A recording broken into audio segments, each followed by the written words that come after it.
আসসালামু আলাইকুম। Welcome to my YouTube channel psychology expert with twin sir. প্রিয় শিক্ষার্থীরা, আশা করি তোমরা সবাই ভালো আছো, সুস্থ আছো। আমি Mohammad Tuhinur Rahman, lecturer, department of psychology, doctor Maleka college, Dhanmondi, Dhaka. প্রিয় শিক্ষার্থীরা, তোমাদের সাথে আজকে আমি মনোবিজ্ঞান দ্বিতীয় পত্রের দ্বিতীয় অধ্যায় অর্থাৎ ব্যক্তিত্ব অধ্যায় হতে চেতন মন, প্রাকচেতন মন ও অচেতন মন নিয়ে আলোচনা করব। তাহলে চলো আজকে আমরা ক্লাসটা শুরু করি। মনোবিজ্ঞানের জনক সিগমুন্ড ফ্রয়েডের মতে মানুষের মন প্রধানত তিনটি স্তরে বিভক্ত। মনের এই স্তরগুলো প্রায়শই একটি বরফখণ্ডের সাথে তুলনা করা হয়, যার খুব সামান্য অংশ উপরে দেখা যায় এবং বিশাল অংশ জলের নিচে লুকিয়ে থাকে। আচ্ছা, এখানে একটা বিষয় স্পষ্ট করে বলি যে আমাদের যে মনের যে তিনটি স্তর আছে, এই তিনটি স্তরের সাথে কিন্তু ওই আইসবার্গ এর সাথে তুলনা করা হয়েছে। ওটা হচ্ছে যে সমুদ্রে প্রশান্ত মহাসাগর অথবা আটলান্টিক অথবা যে কোনো মহাসাগরের মধ্যে যে বরফখণ্ডগুলো থাকে, বরফখণ্ডেও কিছু অংশ কিন্তু উপরে থাকে আর বেশিরভাগ অংশ কিন্তু পানির নিচে থাকে। সেগুলো কি আমরা একটু ডিটেলস দেখে নেব। মনের তিনটি স্তরের ডায়াগ্রাম ও বিবরণ: চেতন মন, প্রাকচেতন মন, অচেতন মন। আমাদের যে চেতন মন, এইটা হচ্ছে 10% অংশ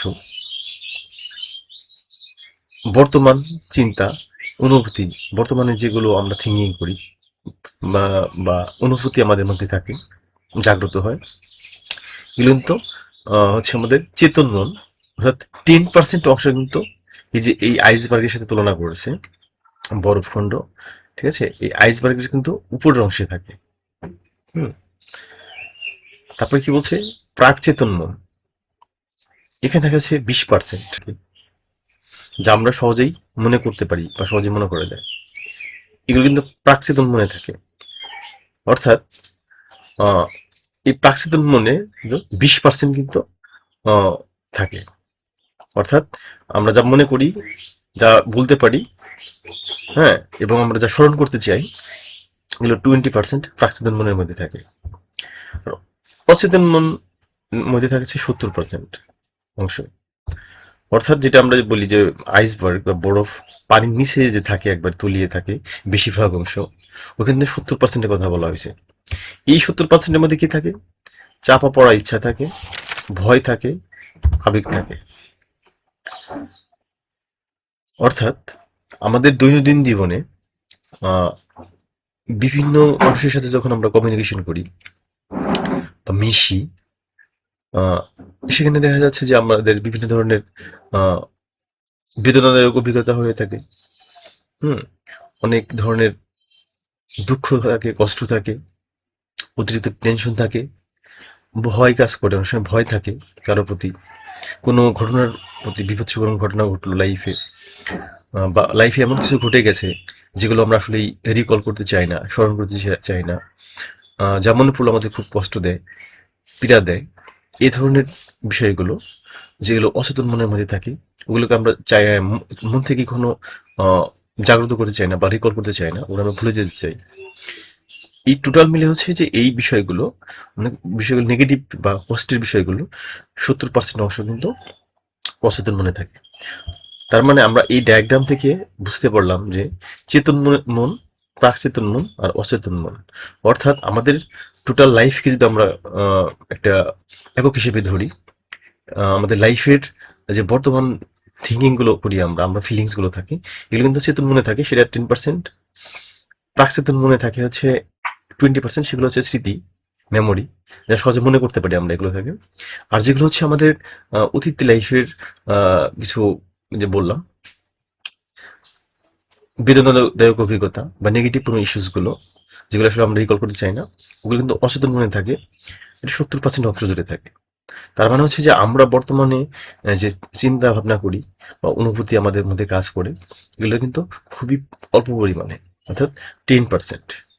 প্রিয় শিক্ষার্থীরা, তাহলে এই মানব মনের 3টি স্তরের যে ডায়াগ্রাম, এটা তোমরা ভালোভাবে বুঝতে পারছো যে কিভাবে আসলে আমরা আহ, আমাদের মনকে আমরা জাগ্রত করি, অথবা আমরা কিভাবে চিন্তা ভাবনা করি। চেতন স্তর বা কনসাস মাইন্ড, এটি মনের দৃশ্যমান ও সক্রিয় অংশ, যা মোট মনের প্রায় 10%।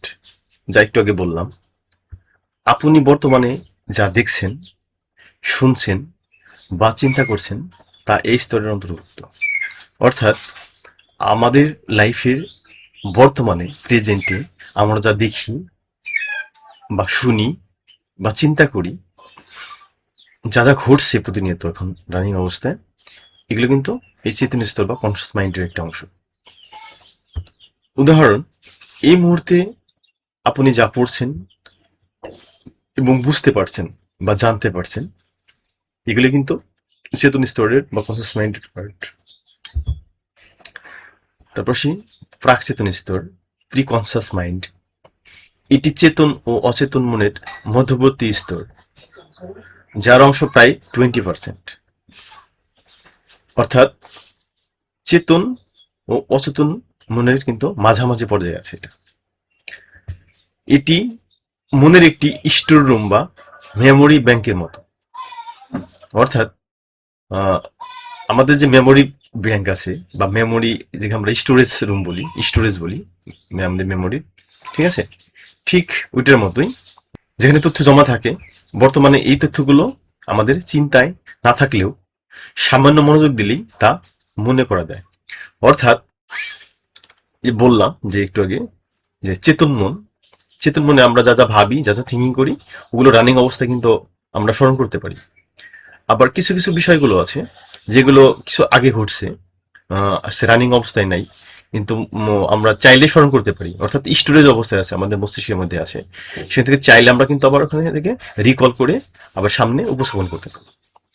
এই জন্য বলা হয়েছে যে বর্তমানে এই তথ্যগুলো আমাদের চিন্তায় না থাকলেও সামান্য মনোযোগ দিলেই বা আমরা একটু যদি রিকল করতে চাই, স্মরণ করতে চাই, তাহলে কিন্তু আমরা স্মরণ করতে পারি। উদাহরণ, আপনার ছোটবেলার কোনো বন্ধুর নাম অথবা মোবাইল নম্বর, এগুলো কিন্তু অনেক সময় আমরা ভুলে যাই। আবার যদি একটু থিঙ্কিং করি যে বন্ধুর নাম কি যেন ছিল, তখন তার চেহারা, কোনো ঘটনা ওই পরিপ্রেক্ষিতে যখন ঘটছে, ওগুলো কিন্তু আমরা রিকল করলেই বা স্মরণ করতে চাইলেই স্মরণ করতে পারি। পাশাপাশি তার নামটা কিন্তু একটা সময় চলে আসে। তো মোবাইল নাম্বার আমরা যদি হারিয়ে ফেলি অনেক সময় বা আমাদের ফরগেটিং হয়ে যায়, আমরা কিন্তু এইভাবেই ঠিক চাইলে কিন্তু আবার রিট্রাইভ করতে পারি বা উদ্ধার করতে পারি। নাম্বার 3 হচ্ছে অচেতন স্তর বা আনকনসিয়াস মাইন্ড। এটি মনের গভীরতম এবং সবচেয়ে বড় অংশ, যা মোট মনের প্রায় 70% দখল করে থাকে। এই যে বললাম যে সমুদ্রের মধ্যে যে আইসবার্গ, বরফখণ্ড, বরফখণ্ডের একবারে নিচের অংশ, যেটা দেখা যায় না, কিন্তু বেশিরভাগ অংশ দখল করে আছে সেটা।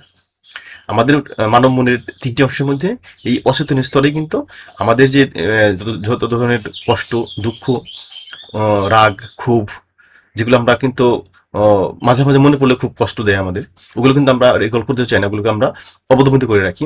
কিন্তু ওগুলো কিন্তু ঠিক এই স্তরের মধ্যেই জমা থাকে। এখানে আমাদের সব ধরনের চাপা পড়া স্মৃতি, বেদনাদায়ক অভিজ্ঞতা, লুকানো ইচ্ছা, যেগুলো অনেক ইচ্ছা আছে যেগুলো আমরা প্রকাশ করতে পারি না অনেক সময় বা চাই না।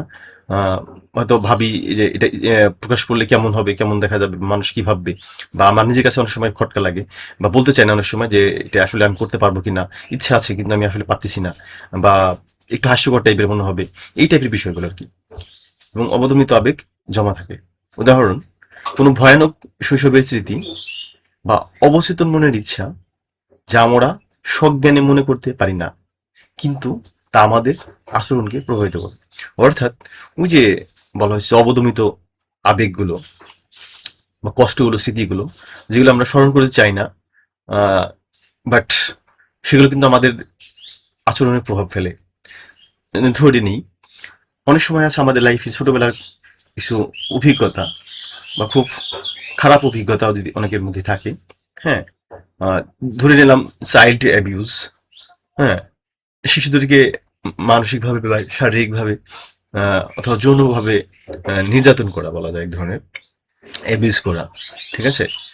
হ্যাঁ, এই ধরনের বিষয়গুলো কিন্তু ছোটবেলায় যদি ঘটে থাকে কারোর মধ্যে, তাহলে কিন্তু দেখা যাচ্ছে যে আহ, ওই বিষয়গুলো যখন রিকল হয় তখন কিন্তু খুব কষ্ট হয়, এবং ওই বিষয়গুলো আবার মাঝে মাঝে মাঝে মাঝে মাঝে যখন হয়ে যায়, রিকল হতে থাকে, বা মানুষ যখন এই ধরনের সিচুয়েশনের মধ্যে পড়ে, আবার পড়লে ধরুন তখন অতীতের যে অভিজ্ঞতাটা থাকে কোনো চাইল্ড মানুষের চাইল্ড অ্যাবিউজ অভিজ্ঞতা, এই বিষয়গুলো যখন এটার সাথে মিলে যায়, বর্তমানে কোনো ঘটনার সাথে মিলে যায়, তখন কিন্তু ওই যে অবদমিত আবেগ বা ইচ্ছা, কামনা বাসনা, অথবা কষ্ট, ক্ষোভ, এই যে স্মৃতির সাথে যখন রিলেট করে, তখন কিন্তু বর্তমান আবেগ কিন্তু এসে এখানে প্রভাব ফেলে।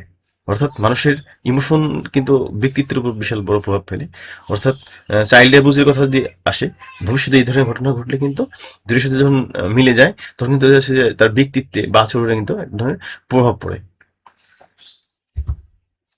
এখন আসি সিগমুন্ড ফ্রয়েডের মনোবিশ্লেষণাত্মক তত্ত্বে মনের গঠন এবং ব্যক্তিত্বের চালিকা শক্তিকে দুটি ভাগে ভাগ করা হয়েছে। একটা হচ্ছে টপোগ্রাফিক্যাল মডেল বা মনের স্তর, এবং স্ট্রাকচারাল মডেল বা ব্যক্তিত্বের উপাদান। প্রিয় শিক্ষার্থীরা, তোমাদের সুবিধার্থে ইগো ও সুপার ইগো, মনের চেতন, প্রাকচেতন ও অবচেতন বা অচেতন স্তরে কিভাবে অবস্থান করে তার একটি সংক্ষিপ্ত রূপরেখা নিচে দেওয়া হল। নিচে আমরা দেখিনি আসলে সেই রূপরেখাটা কি। হচ্ছে আমরা জানি আদিম প্রবৃত্তি, অবস্থান হচ্ছে সম্পূর্ণটাই অচেতন স্তরে থাকে। এটি আমাদের জন্মগত জৈবিক চাহিদা ও বাসনার প্রতিনিধিত্ব করে। ইগো আমরা জানি বাস্তবতার জ্ঞান। অবস্থান, এর অবস্থান কোথায়? এর সিংহভাগ হচ্ছে প্রাকচেতন, এবং কিছু অংশ হচ্ছে চেতন ও অচেতন স্তরে থাকে। এটি বাস্তবের সাথে তাল মিলিয়ে ঈদের অবচেতন চাহিদাকে নিয়ন্ত্রণ করে। অর্থাৎ ঈদের যে কামনা বাসনা থাকে, সেগুলো যদি পূরণ করতে না পারে, সেগুলো কিন্তু ওই অবচেতনে জমা থাকে। তখন কিন্তু সে এই ইগো কি করে, ওই ঈদের যে কামনা বাসনা যেগুলো অবস্থিত মনে থাকে, সেগুলোর সাথে কিন্তু একটা ব্যালেন্স করে, হুম, বাস্তবের সাথে ব্যালেন্স করে দিয়ে দেয়। সুপার ইগো, বিবেক ও নীতি অবস্থান, এটি প্রধানত পাকচেতন স্তরে থাকে, তবে এর কিছু অংশ চেতন ও অচেতন উভয় স্তরেই বিস্তৃত থাকে। এটি আমাদের নৈতিকতা ও আদর্শের ধারক। আমরা জানি যে সুপার ইগো হচ্ছে বিবেক ও নীতি। এই বিবেক ও নীতির কারণে কিন্তু আমরা কোন কাজ করা যাবে, কোন কাজ করা যাবে না, কি করা উচিত, কি করা উচিত না, এগুলো আমরা বেছে চলি। এখন আসি ডায়াগ্রামটা একটু দেখবো আমরা। সিগমুন্ড ফ্রয়েডের যে মনের স্তর ও ব্যক্তিত্বের উপাদানের ডায়াগ্রামটা উনি তৈরি করছেন, সেখানে কিভাবে আছে। মনের স্তর হচ্ছে টপোগ্রাফিক্যাল মডেল। মনের স্তরে কয়টা ভাগ আছে? চেতন স্তর, প্রাকচেতন স্তর, অচেতন স্তর। এখন আমরা দেখব এই মনের স্তরে, এই তিনটি স্তরের ইগো এবং সুপার ইগো কোন লেভেলে আছে। আছে হচ্ছে চেতন স্তরে নেই, কনসাস মাইন্ডের মধ্যে নেই। ইগোতে আছে, মাঝারি টাইপের আছে, খুব বেশি নেই। সুপার ইগোতে আছে সামান্য। প্রাকচেতন স্তরে কিভাবে আছে? প্রাকচেতন স্তরে নেই। ইগোতে আছে হচ্ছে ভাগ, মেজর পার্ট হচ্ছে ইগোতে, আর মেজর পার্ট হচ্ছে সুপার ইগোতে। অচেতন স্তর, এই স্তরে ঈদ সম্পূর্ণই আছে। অর্থাৎ যে ঈদের যে কামনা বাসনা, আদিম প্রবৃত্তি, ঠিক আছে, একটু অ্যাগ্রেসিভ টাইপের, এগুলো কিন্তু অচেতন মনে থাকে, অর্থাৎ আনকনসিয়াস মাইন্ডের মধ্যে থাকে, সম্পূর্ণই থাকে। সামান্য, সম্পূর্ণ বলতে ধরা যায় যে পুরোটাই আছে, কিন্তু কিছু অংশ, হালকা কিছু অংশ থাকে হচ্ছে ইগোতে, এবং সামান্য পরিমাণে থাকে হচ্ছে সুপার ইগোতে। বিশেষ দ্রষ্টব্য, ফ্রয়েডের তত্ত্ব অনুযায়ী এই স্তরগুলো সীমানা একদম নির্দিষ্ট নয়, বরং এগুলো তরল এবং পরিবর্তনশীল। অর্থাৎ এই যে ইগো এবং সুপার ইগো, আমাদের যে মানব মনের তিনটি স্তর, চেতন স্তর, প্রাকচেতন স্তর, অচেতন স্তর, এই স্তরে যেভাবে আছে বা নেই, বা মাঝামাঝি আছে, বা সিংহভাগ আছে, অথবা বেশিরভাগ আছে, পুরোটাই আছে, এই টাইপের বিষয়গুলো কিন্তু একবারে স্থায়ী না, চিরস্থায়ী না, একবারে ফিক্সড না। এটা কিন্তু সময় এবং পরিস্থিতির সাথে কিন্তু মানুষের আবেগ যেমন চেঞ্জ হয়, মানুষের ব্যক্তিত্ব চেঞ্জ হতে পারে, ঠিক সেই হিসাব করে কিন্তু এগুলো কিন্তু পরিবর্তনশীল, অর্থাৎ চেঞ্জেবল। ঠিক আছে? প্রিয় শিক্ষার্থীরা, তাহলে তোমরা মানবমনের তিনটি স্তর, চেতন, প্রাকচেতন এবং অচেতন, তিনটি স্তর সম্পর্কে জানতে পারলে। ইগো এবং সুপার ইগো সম্পর্কে তোমরা ডিটেলসে জানতে পারলে, এবং আইসবার্গের বরফের সাথে কিভাবে কম্পেয়ারিং করছে এটা আমরা জানতে জানতে পারলাম। প্রিয় শিক্ষার্থীরা, আহ, আশা করি তোমরা সবাই ক্লাসটা বুঝতে পেরেছো। যদি প্রিভিয়াস ক্লাসটা দেখতে চাও, ইগো এবং সুপার ইগো, তাহলে প্লে লিস্ট থেকে আগের ক্লাসগুলো দেখে নিও। আশা করি তোমরা উপকৃত হবে। সবাই ভালো থেকো, সুস্থ থেকো। ক্লাস আজকের মতো এখানে শেষ করছি। নেক্সট ক্লাসে দেখা হবে। আল্লাহ হাফেজ, আসসালামু আলাইকুম।